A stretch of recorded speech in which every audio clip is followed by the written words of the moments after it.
ആചാര്യ T V Hindu ആചാരങ്ങളെയും അനുഷ്ഠാനങ്ങളെയും കുറിച്ച് കൂടുതൽ അറിയാൻ ഈ ചാനൽ സബ്സ്ക്രൈബ് ചെയ്യുക. നമസ്കാരം. അന്നദാനം ഏറ്റവും മഹത്തായ ദാനം. അന്നദാനം മഹത്തായ ദാനമാണെന്ന് നമുക്ക് എല്ലാവർക്കും അറിയാം. ദാനങ്ങളിൽ ഏറ്റവും മഹത്തായ അന്നദാനം ആണെന്ന് ഒരു പ്രസിദ്ധിയുണ്ട്. എല്ലാവരും അതിനെക്കുറിച്ച് കേട്ടിട്ടുണ്ട്.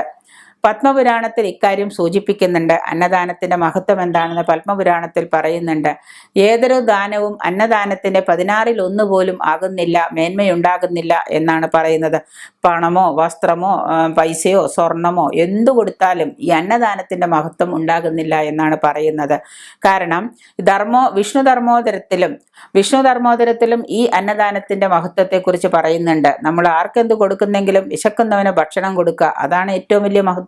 അപ്പോൾ നമ്മൾ കഴിച്ചില്ലെങ്കിലും വിശക്കുന്നവന് ഭക്ഷണം കൊടുക്കുമ്പോൾ അയാൾ വിശന്ന് ഭക്ഷണം കഴിച്ച് വയറ് നിറഞ്ഞു കഴിയുമ്പോൾ മതി മതി എന്ന് പറയുന്ന ആ അവസ്ഥ നമ്മൾ നോക്കുക. കുറെ സ്വർണം ഒരാൾക്ക് വെറുതെ ദാനമായിട്ട് നമ്മൾ കൊടുക്കുകയാണ്. ഒരു 5 പവൻ സ്വർണം കൊടുത്തു, അല്ലെങ്കിൽ ഒരു 5 പവന്റെ മാല കൊടുത്തു.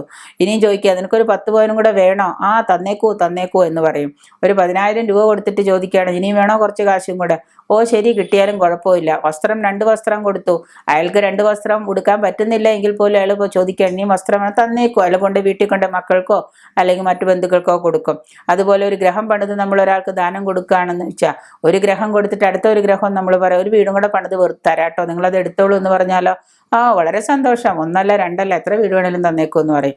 അങ്ങനെ എന്തും നമ്മൾ ദാനം കൊടുത്താലും എന്താണ് വേണ്ട എന്നാരും പറയാറില്ല. പക്ഷെ ഭക്ഷണം, അതാണ് അന്നദാനത്തിന്റെ പ്രത്യേകതയും. ഭക്ഷണം, വിശക്കുന്ന ഒരാൾ വന്ന് നമ്മളോട് ഒരു നേരത്തെ ഭക്ഷണം ചോദിച്ചാൽ ഉടനെ നമ്മൾ എന്ത് ചെയ്യണം? ഭക്ഷണം വാങ്ങിക്കൊടുത്തു. ഭക്ഷണം കഴിക്കാൻ പറഞ്ഞു, ചോറോ ബിരിയാണിയോ ഒക്കെ വാങ്ങിച്ചു കൊടുക്കുന്ന ആൾക്കാരുണ്ടല്ലോ. അപ്പം നമ്മൾ അന്നദാനം ഭക്ഷണം കൊടുത്ത് കഴിച്ചു കഴിഞ്ഞ് വയറ് നിറഞ്ഞു കഴിയുമ്പോൾ വീണ്ടും പറയാം കുറച്ചുകൂടെ ഭക്ഷണം കഴിക്കൂ എന്ന് പറയുമ്പോൾ ചിലപ്പോൾ പറയുമായിരിക്കാം കുറച്ച് ഭക്ഷണം വീട്ടിൽ കൊണ്ടുവച്ച് വൈകുന്നേരം കഴിച്ചോളാം എന്ന് പറഞ്ഞ് വേണമെങ്കിൽ ഒരു പൊതി കൊണ്ടുപോകുന്നവരുണ്ടാവാം. ചിലവിടെ അങ്ങനെ കണ്ടിട്ടുണ്ട് നമ്മൾ. വൈകിട്ടത്തേക്ക് ഒന്നും ഉണ്ടാവില്ല, എന്നാൽ ഒരു പൊതി ഭക്ഷണം കൂടെ മേടിച്ച് വൈകിട്ടത്തേക്ക് വീട്ടിൽ കൊണ്ടുപോകും. അതും ഭക്ഷണമാണല്ലോ. നാളത്തേക്ക് മറ്റന്നാളത്തേക്ക് ഒന്നും നമുക്ക് ഭക്ഷണം വയ്ക്കാൻ പറ്റില്ല. അപ്പം അതുകൊണ്ട് ഉടനെ പറയും വേണ്ട വേണ്ട, മതി മതി, എൻ്റെ വയറ് നിറഞ്ഞു, മതി എന്ന്. ആ വയറ് നിറഞ്ഞു മതി എന്ന് പറയുന്നതാണ് പൂർണ്ണത. ആ പൂർണ്ണതയാണ് കൊടുക്കുന്നവനും കിട്ടുന്നവനും കഴിക്കുന്നവനും ഒക്കെ അനുഭവിക്കുന്നത്. അതുകൊണ്ട് തന്നെ 16 എന്ന് പറയുന്ന മേന്മ ഈ അന്നദാനത്തിനുണ്ട്. അന്നദാതാവിനെ പിതൃസ്ഥാനീയനായിട്ടും പിതാവിൻ്റെ സ്ഥാനത്തും വിശേഷിപ്പിക്കപ്പെടുന്നുണ്ട്. വിശന്നു പിരിഞ്ഞ ഒരാൾക്ക് അന്നം ലഭിക്കുമ്പോഴുണ്ടാകുന്ന ആശ്വാസവും അതുമൂലമുണ്ടാകുന്ന ഭക്ഷിച്ച ശേഷം ഉണ്ടാകുന്ന തൃപ്തിയും അത് അന്നദാതാവിനെ അനുഗ്രഹങ്ങളായിട്ട് കണക്കാക്കുന്നു. അന്നദാതാവിന് അന്നം കൊടുക്കുന്ന ആൾക്ക് അനുഗ്രഹം ഉണ്ടാകുന്നൊരവസ്ഥയാണ് ഈ പറയുന്ന മാതൃക. അപ്പോൾ നമ്മൾ മറ്റെന്ത് കൊടുക്കുന്നതിനേക്കാളും ഊണ് കഴിക്കാൻ പറഞ്ഞ് 50 രൂപ കൊടുക്കുന്നതിനേക്കാളും പ്രധാനമായിട്ട് വിശക്കുന്ന ഒരാൾക്ക് നമ്മൾ എന്ത് ചെയ്യുക? അന്നം കൊടുക്കുക. ഈ അന്നം നമ്മൾ ഇങ്ങനെ കൊടുത്തു കഴിയുമ്പോൾ ഭൂമി, വസ്ത്രം, സ്വർണം അങ്ങനെ എന്ത് കൊടുത്താലും വാങ്ങുന്നയാളിന് കുറച്ചുകൂടി ലഭിച്ചാലെന്ന് ചിന്തിക്കുന്നൊരവസ്ഥ വരും. എന്നാൽ ഭക്ഷണം വയറ് നിറഞ്ഞു കഴിഞ്ഞാൽ മതി മതി എന്ന് പറയുന്ന ഒരു അവസ്ഥയും ഉണ്ടാവും. അപ്പം അതുകൊണ്ട് തന്നെ ഈ ദാനം വാങ്ങിയ ആളിനും ദാനം കൊടുത്ത ആളിനും ഭക്ഷണം കൊടുത്ത ആളിനും ഭക്ഷണം കഴിച്ച ആളിനും പൂർണ്ണ തൃപ്തി അനുഭവിക്കുന്ന ഒരു ദാനം തന്നെയാണ് അന്നദാനം.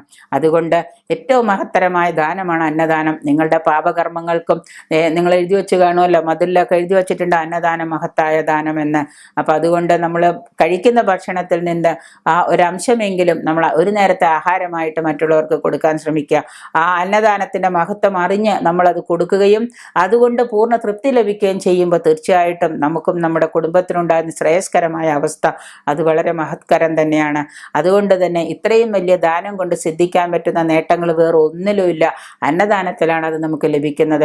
1 കോടി ശൂദ്രർക്ക് അന്നദാനം ചെയ്യുന്ന ഫലം ഒരു ബ്രാഹ്മണന് അന്നദാനം ചെയ്താൽ കിട്ടുമെന്ന് പറയുന്നു.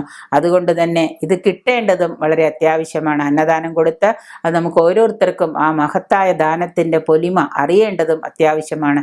അതുകൊണ്ട് നമ്മളെല്ലാവരും ഒരു നേരമെങ്കിലും ഒരാൾക്ക് അന്നദാനം കൊടുക്കാനായിട്ട് നമ്മൾ ശ്രദ്ധിക്കുക. നമ്മുടെ കുടുംബത്തിൻ്റെയും മക്കളുടെയും എല്ലാവരുടെയും ആയുരാരോഗ്യത്തിനും സമ്പൽ സമൃദ്ധിക്കും നമ്മൾ അന്നദാനം നമ്മൾ ശീലമാക്കുക.